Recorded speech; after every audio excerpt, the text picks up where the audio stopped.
मुलांच्या लग्नाचा विषय सध्या परळीतील निवडणुकीचा मुद्दा बनलाय। आमदार झाल्यावर परळीतील सर्व मुलांचं लग्न लावून देईन असं अजब आश्वासन पवार गटाचे उमेदवार राजेसाहेब देशमुखांनी दिलं होतं। यावरून धनंजय मुंडेंनी नवीन सवाल उपस्थित केलाय। त्यांच्या प्रश्नाला राजेसाहेब देशमुखांनी उत्तर दिलंय। काहीतरी आता बोलताना म्हणजे काय एखाद्याने आश्वासन द्यावं, म्हणजे निवडून द्या, या मतदारसंघातल्या सगळ्याच पोरांचं लग्न तू करून देशील। पोराला विचार करायचं का नाही, पण पोरा बी तयार होतील पुरी।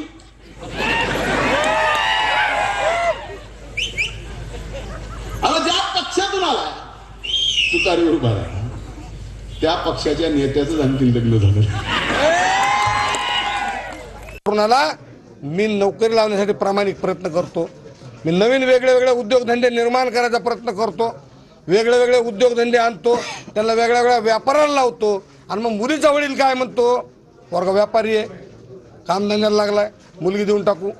पोरगा नोकरी लागलाय, मुलगी देऊन टाकू।